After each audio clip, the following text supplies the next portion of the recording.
I have a dream. It's that simple, or at least they say.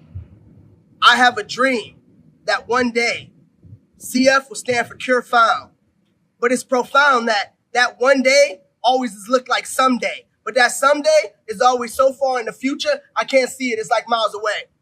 Miles away, I float to the ground like Miles Morales, only to have somebody look at me like, oh, he's stylish. But he don't understand the pain that I feel because all my love is on the outside. Everything I do comes from the outside. So as I raise myself up, I begin to look to the sky, understand why, that this is something that needs to be. And everything I do it for the we. Everything I need to be, everything I need to see. Understand, I don't do it for the me, I do it for the we. Understand, I don't do it for the me, I do it for the we. One more time, just in case you didn't understand why I'm passionate and why I live. I don't do it for the me, I do it for the we. I do it for my family, I do it for the CLE. That's a part of me.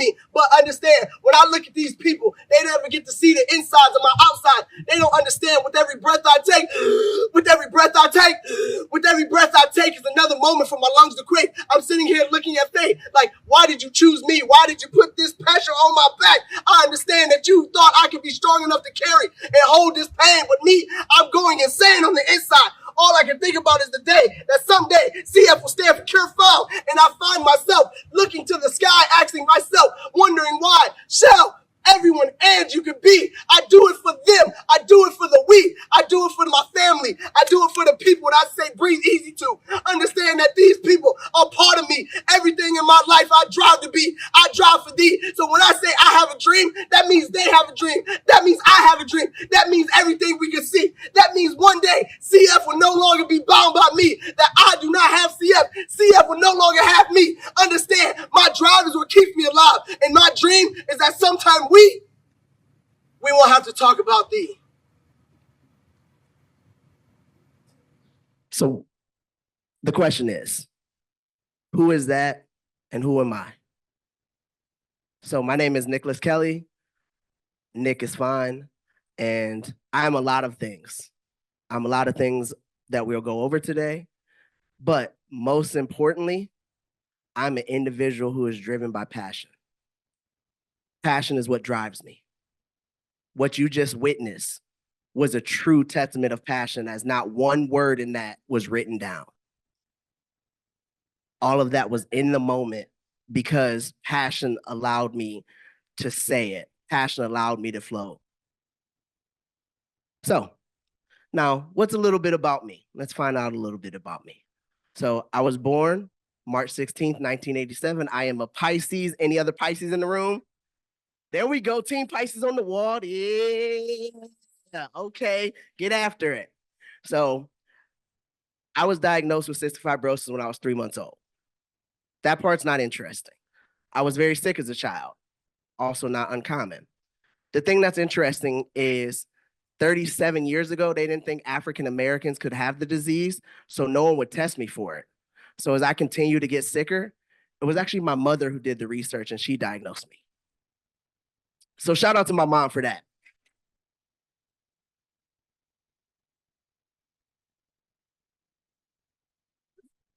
So although I was too young to understand then, that was something that resonated throughout my life, that tenacity, that persistence, that desire, that yearning for more knowledge.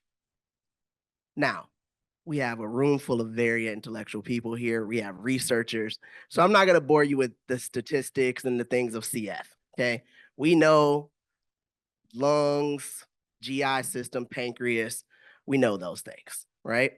However, what they do not tell you when you sign up for this disease is that it affects everything else. It is so impactful on every part of your life. So some of the things I'm going to do today is I want to touch on those things that it's impacted. But as we stand here and we look, this is not just for me, this is for y'all. So if you've seen me present before, this is going to be a little different because this is going to be a lot more interactive than normal. I want y'all to be a part of this energy the same way I'm part of this energy. So one of the big things for me is understanding what passion looks like. So who here has an idea? How do they define passion? Somebody raise their hand. I will call on people. Okay. Here we go. The willingness to do anything and everything possible to make things better. There we go. I love that answer. Hey, give that up, man. That answer gave me a little warm and tinglies inside. I was like, oh my goodness, I think he likes me. So that is a fantastic answer. So how do I define passion? I define passion as the thing that drives a person. It is the thing that somebody cannot be without. It is the thing that surprises, is the thing that excites, and is the thing that invigorates a person. Passion to me is the single most important thing an individual can have. So that's passion. Purpose. Now, this one's gonna be a little interesting.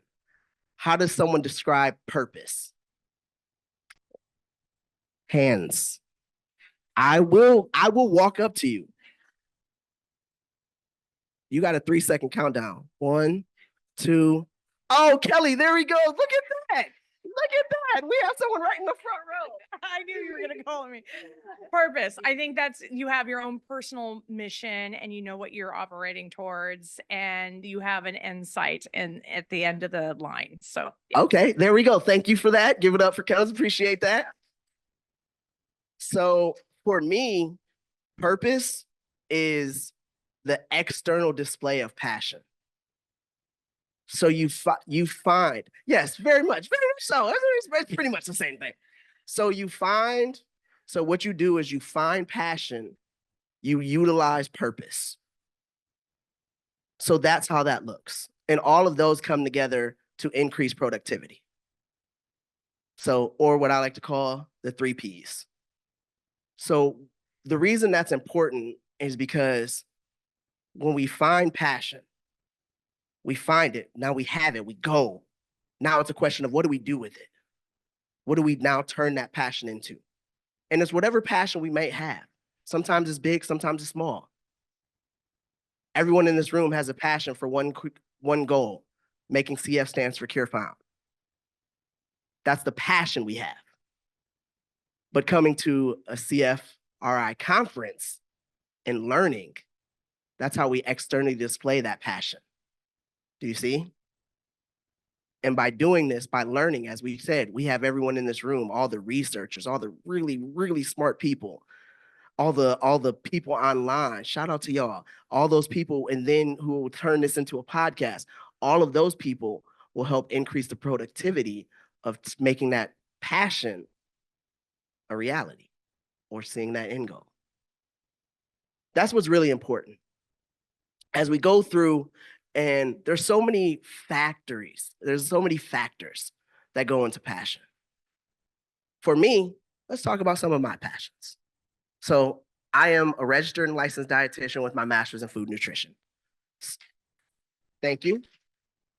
Curtsy. I'm classy. So nutrition. I love nutrition. It is one of my biggest passions. From sports nutrition, diabetes, CF kinda, I fell into that one a little bit. But understanding like me, I love it. Another one of my passions is teaching. I love to teach. It's one of the reasons I love speaking. One of my favorite quotes is, "A candle doesn't lose anything lighting another candle." And so that is what it's like to share that knowledge, is to share those experiences. That's what happens when you get to teach.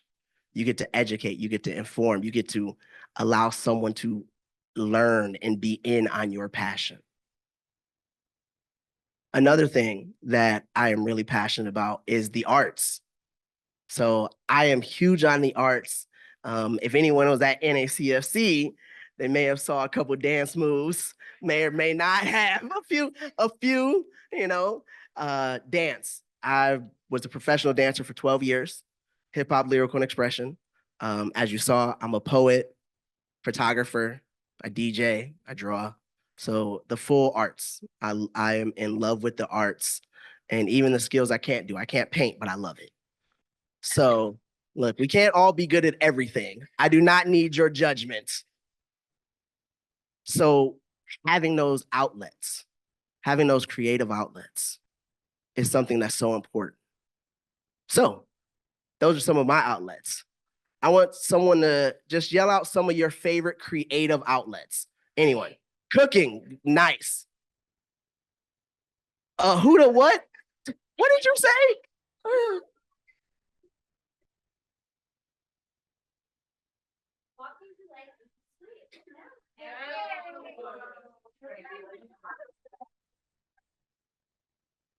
Did this woman just tell me she goes out fishing in the water with no fish? That's what I heard. Okay, we're back. We're back.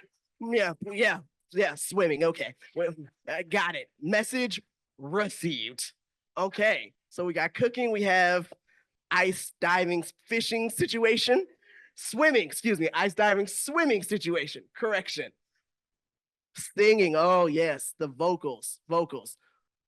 Top 2 favorite artists. Okay, Celine Dion, Wake a Wish. Okay, hey, humble brag. What we do here. Oh, there it goes. I want to dance with somebody. I love it. I absolutely love it. So everyone here has something they're passionate about. Everyone has something that they are talented with. And the beauty of that is it's not necessarily what you think it might be. We know each other from academia, from the cause, but I never even heard of this ice fishing, swimming situation.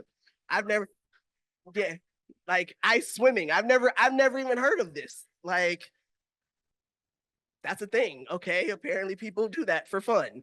So, I'm not judging. I'm just here understanding. I'm learning today. This is a learning experience for all of us. Okay. So cooking is something I really enjoy. So for me, cooking is a process about flavor correlation, understanding how flavors come together. To the point where I actually have a cookbook coming out. So it'll be called, it's going to be called No Needs for Seconds. So it's a high calorie cookbook. So be on the lookout for that. But when we look at these different things, when we look at these platforms, we start finding what it looks like. And if you haven't figured out, one of the things that resonates and always goes back to is passion, because that's what we stand on. Something else I'm very passionate about is research. And I'm not just saying that because I'm here with you guys. I do love research. Why? The biggest reason why is because of my mom. My mom always told me what's good for the few is good for the many. And because of that, I am a person who participates in all the research I possibly can. Another reason for that is because I don't like reading consents. I just say yes. I'm not gonna lie. I have literally one question. Is this going to hurt me? If the answer is no, I once got paid. I got a check in the mail that I didn't even know was coming because I didn't read it to see I'd get paid. Hey, good day for Nick. It was a good day. And it was a nice size check. I was like, huh, so they paid me for all this time I've been here. Huh, we should look into this. Apparently you get paid to do research. Who knew? But even as I say, even if I didn't, that wouldn't matter because I think it's important. But why is it important? As I told you, 37 years ago, they didn't think African Americans would have this disease. You know what the problem with that is? A lot of that rhetoric still exists today. It becomes, yes, because it becomes such a common place to have this thinking, to have this singular mindset. It becomes such commonplace. But what else does that look like? How does that happen in research? Because when you start talking about minority populations, you're in a disease that is primarily Caucasian. You are in clinics that are primarily Caucasian. In the advertisement, propaganda, whatever you want to call it, is primarily Caucasian. And the researchers are primarily Caucasian. So you have at 4 different levels, You have people who don't see anyone who looks like themselves. And that can be problematic because there's already, in number 5 on this list, but really number 1, there's a historical mistrust in the healthcare system and research. And if you're unfamiliar with the why, go look up the gynecology studies, go look up the difference between birthing rates, go look up the Tuskegee, and there's a laundry list of other things that you can go search. So it's not one of those, why doesn't the people like us? It's why should they trust us? And that's where the framework has to be. It's not why don't they like us, it's why should they trust us? It is so important that we find ways to make those connections, make those real human connections. Reach out and touch somebody. Ask the uncomfortable questions. Make yourself uncomfortable so the people around you can be more comfortable. It is not about your feelings, it's about the feelings of things. There is a drug, and I will not name the drug, but there is a major drug that had not one Black participant, and it is a major CF drug. If you know, you know. I'm not gonna name it. How does that even happen?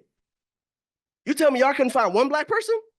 Like under a rock, in the back, like, hey, yo, come on. Like, nobody? Where was I at? I'll even take the bullet. It doesn't make sense.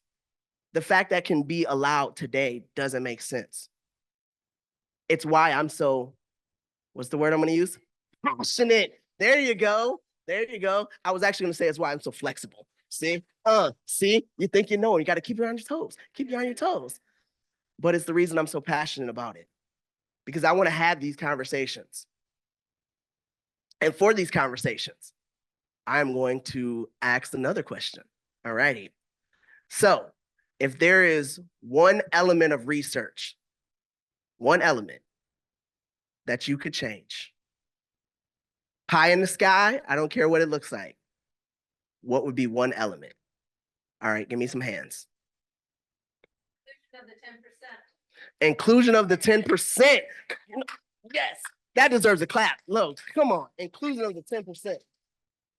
Little jump the gun on me there. We're going to go there next. We're going to go there next. Then 10%. All right, give me another one. Blind study participants. Great, great. All right, give me one more, somebody. Inclusion of minorities, absolutely. So we have these things. And the reason I say, regardless of what they can be, is when we say them out loud, we have a room full of researchers who are responsible for. There we go. All righty now. Jeez, people, you guys really wanted me to hold that one a long time. My goodness. The answer was research. It was research. So we have a room full of researchers and the people who help implement, the people who help are proud of this. So if you say these things out loud, we can be more cognizant and we can be more aware. We can understand like, hey, this does not just have to be an idea. It doesn't just have to be pie in the sky. Why? Because then we can say these things. We can apply these things. Now, that 10%. Now, for those unfamiliar with the 10%, I'm gonna go and explain it because everyone understands probably the 10%, but we're gonna go ahead and explain it anyway because I wanna make this point is, so those people in the 10% who are not effective on effective modulator therapies, it is a population set that one is dominated by minorities. So guess what? Another shortchange, another even more reason for research because of that minority population. You also have the people who not everyone does not have the mutation that it doesn't work. Some people cannot just take the specific set of modulators because of the issues they cause. Now, for everyone wondering, okay, I know all of you are thinking, my Trikafta status is single, okay? So I'm out here on the streets. If you know somebody, give them my number, you know what I'm saying? Tell them slide in my DM. I'm taking all applicants. I'm not picky, but I am selective, okay? This pretty face can't go anywhere. That's right. But understand, having these things, having these people and these individuals affected by this disease, everyone's looking for something. Obviously, I would love to have something that works. That's absolutely understandable. But people ask me, Nick, what's it like not to have one? And the thing for me that is the most important is I don't have to watch the people I love suffer. I don't have to watch the people I love die. Shell, Ange, everyone. I can literally just sit here and list all the people I've lost, but we'd be here too long. I don't have to experience that. I can be around the people I love and know they're getting better and know that they have something that for so many years we didn't have, and that's hope. What does hope look like? You can't really put your finger on it, but you just know when you feel it. You know when you get to a situation where you hope that things get better, but then you have the reality of situations where because of therapies and advancement in therapies, a mother can hope she wakes up to yell at her kid about chores instead of having to hope she has to fit him for a tux because his funeral. That's a sad reality. However, hope allows us to feel different. Hope allows us to feel different. So I want 3 things people are hopeful for, not excluding CF standing for cure found, because that's on top of everyone's list. But I want 3 things people are hopeful for inside of either CF or non-CF.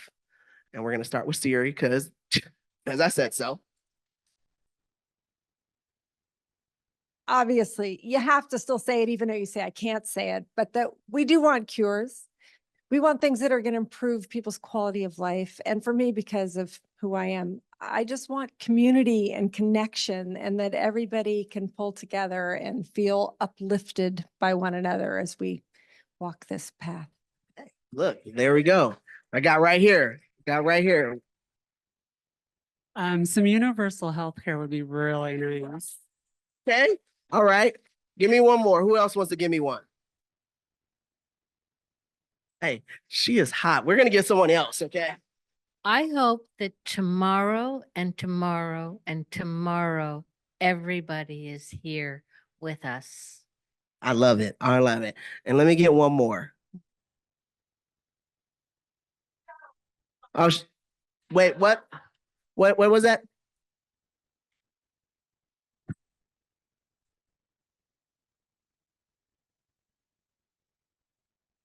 Bostonians. Oh my goodness. Leave it to them. Like they don't have 17 championships in the last whatever years, but okay. You ever heard of Tom Brady? Okay, be happy. Be happy. All right. Okay. All right. So we all have these things we hopeful. Me, I'm hopeful that I'm able to continue to be healthy enough to do the things that I love. Now, most people wouldn't know this, but I spend on average a third of my year in the hospital. My average length of stay is 31 days. And so also to double down, I gave Siri all kinds of heart attacks recently because I was actually admitted for the last 47 days. So we didn't even know if I was going to be able to make it. But I'm here. And we stay hopeful. We stay hopeful that being here means more than just being present. It means thriving. Thriving to find that community. Thriving to find passion. Thriving to find the next day and the next day. Thriving to tear down stereotypes. Thriving to tear down walls. Thriving to build each other up. And thriving thriving. Let me say it again, so I need you to understand. We are thriving on continued hope.